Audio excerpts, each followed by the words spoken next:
right. Well,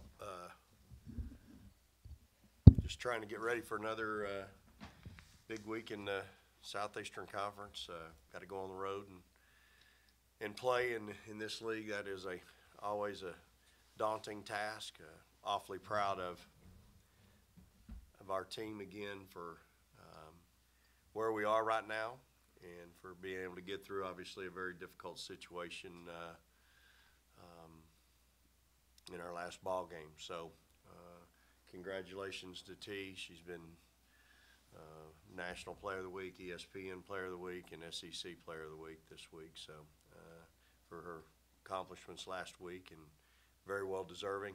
And I know she would tell you it's the result of having great teammates, and so we're giving God the glory for, what are we, 16-1? 17. Sorry, I'm one behind. 17-1, and just trying to get better. We're going to work really hard this week at trying to get better.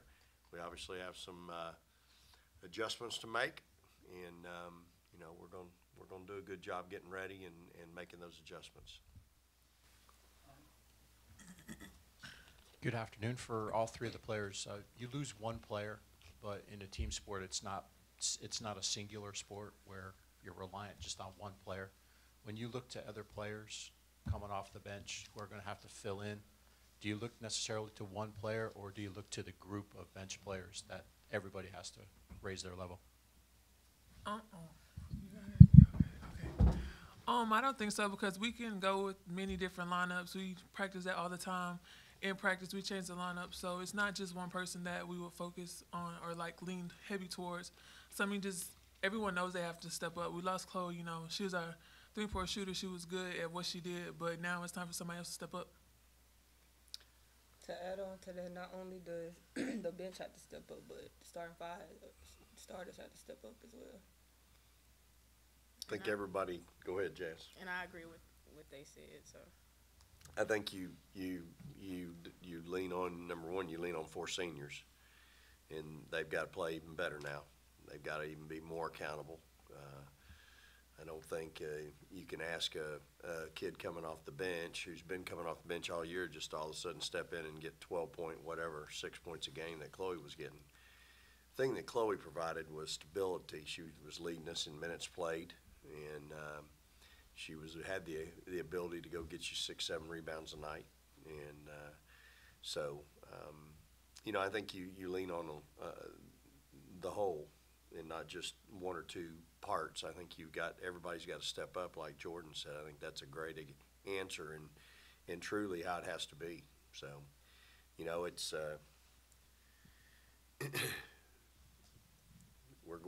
we'll see what we're made of right now. I think it's a tremendous challenge, and again, it's how you respond in these situations that can really define you as a team.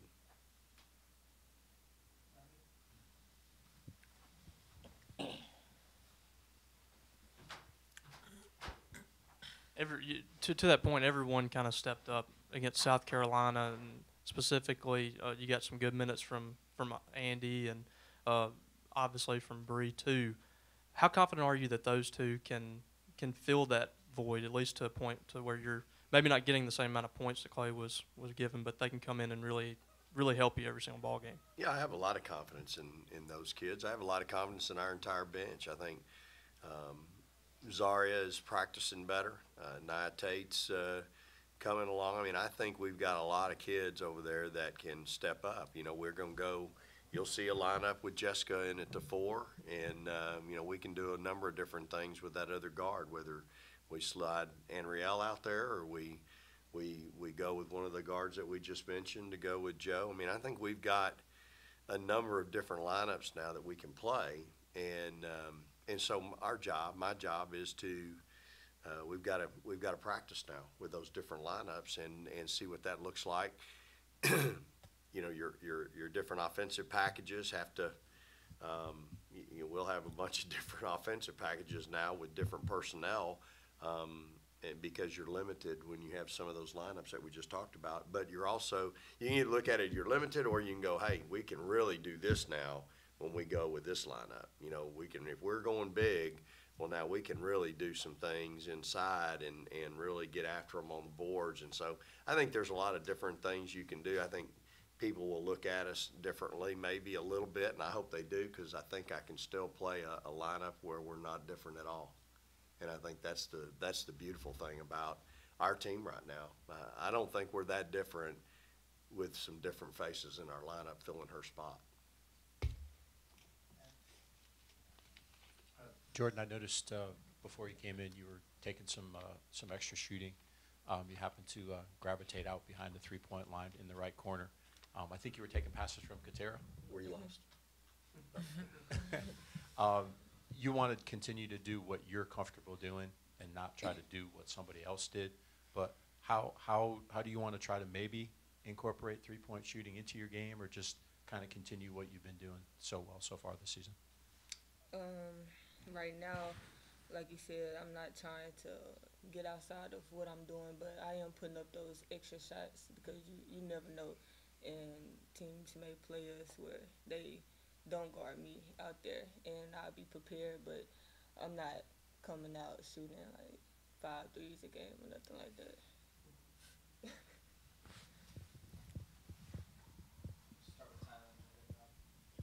Coach, I assume that Bree has sort of become a full-time starter, if you will. Is that what you're planning on?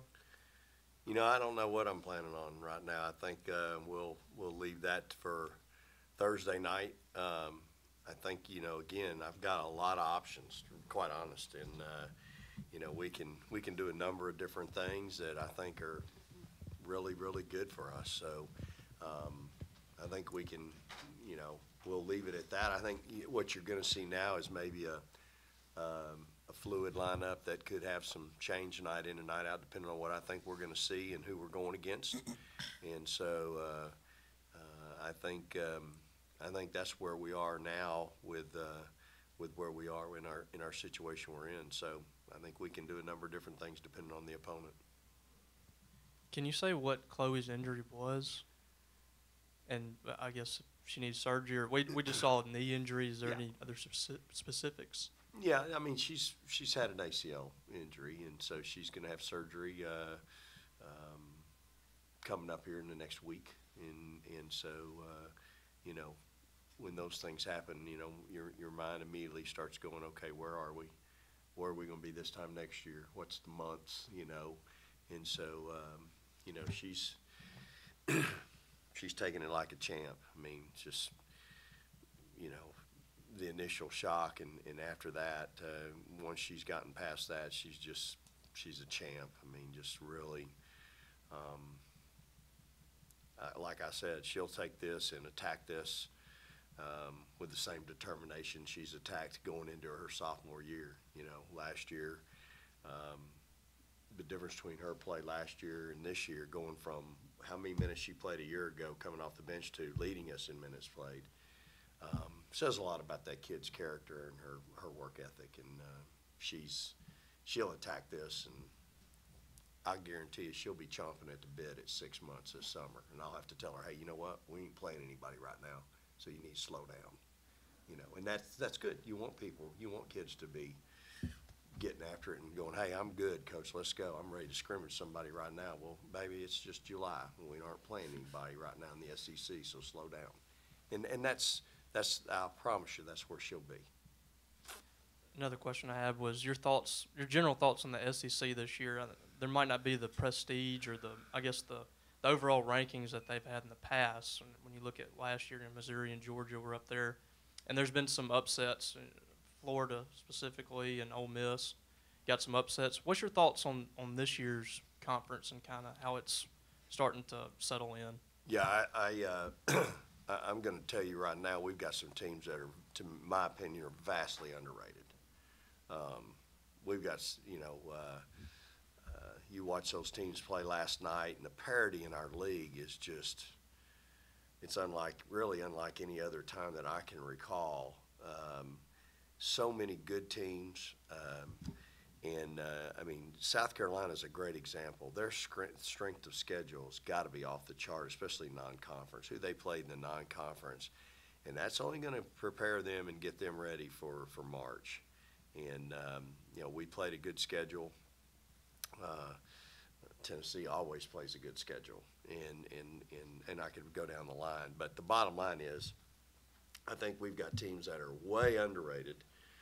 They need to be, they should be ranked much higher than they are. And I think you're right. The parity in our league is really showing itself right now. And you've got teams. I've said this all along. I've said this every year. Night in, night out, you're not ready to play. You won't get beat. You'll get embarrassed. And that's 1 through 14. And so this league's all about great players and great coaching. And, you better be ready. And I think it's more evident than ever right now with this group. T, you already were a focal point of opposing team scouting reports prior to Chloe's injury. I can imagine that might get a little bit more intense if we're going to double or triple or just put a fort around you. Do you anticipate getting more attention if that's at all possible now that Chloe's out, or what are you thinking ahead to? I don't think that way. I mean, I just come out and see what they're gonna do. I know that I'm probably gonna be their focus, but I mean, as far as triple and putting 4 people on me, I don't think that'll change. 2 at the most. A question for the 2 guards. Now that Chloe is out, you talked a little bit about how it's going to come down to the seniors stepping up, kind of like the way you did against South Carolina to get that win. But how do you toe the line between trying to keep doing what you've been doing and what's been successful so far and not trying to do too much now that she is out?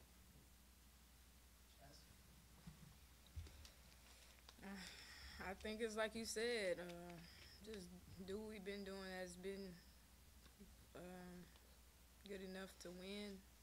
I don't feel like we should have to do anything more just because Chloe is out, but I mean, just doing what's winning. I agree with Jazz. I mean, we've been getting a lot of paint points. If you look back over the stats over the last game, so without Chloe, I think we'll still be able to get those paint points and attack and still win some games.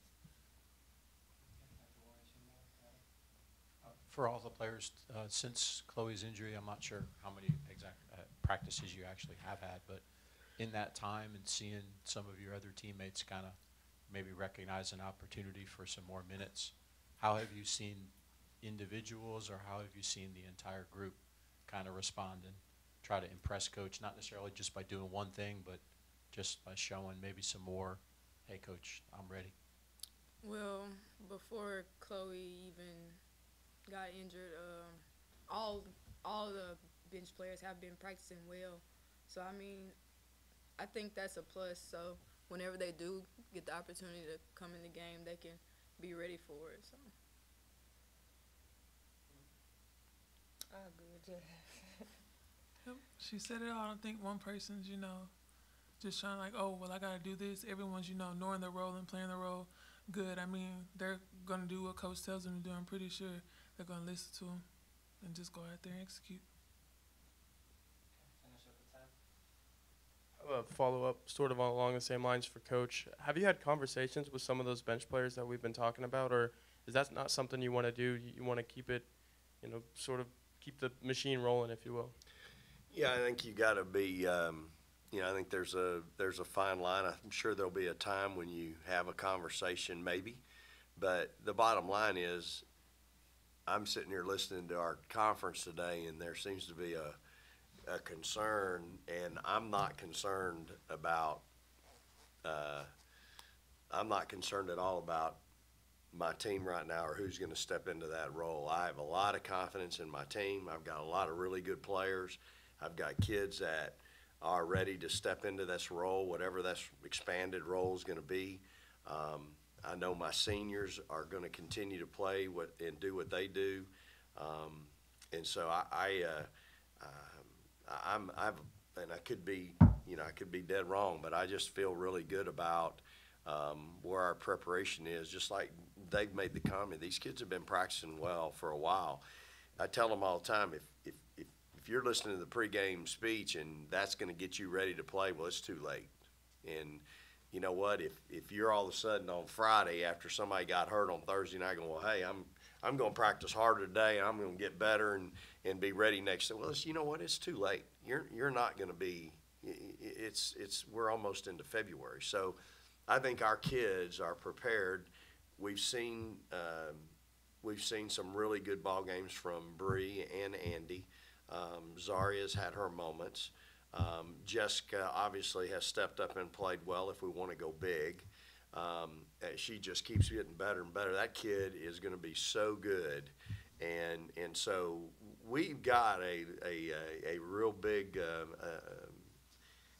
we've got a lot to choose from.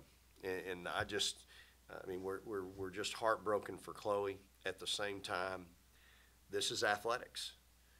This provides opportunity for others, and it's their, so now their time becomes bigger, if you will.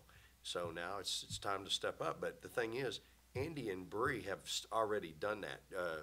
Jessica, they've already stepped up in big games and functioned at a pretty good level. And so, again, Zaria has been practicing well in the last couple of weeks. So I just, I think, we're gonna be able to plug in and just hopefully, keep right along. And so but we'll see. We've made one game. That's all we've done. We got through one ball game. A lot of that can be credited to emotion, or, you know what, if we're sitting here 3 weeks from now and we're just still rocking along, then it might just be because these kids have worked hard and prepared and they're ready to accept the next step in their next role in their career. And that's where I think they are. Thank you, Coach. All right. Praise the Lord and go Dogs.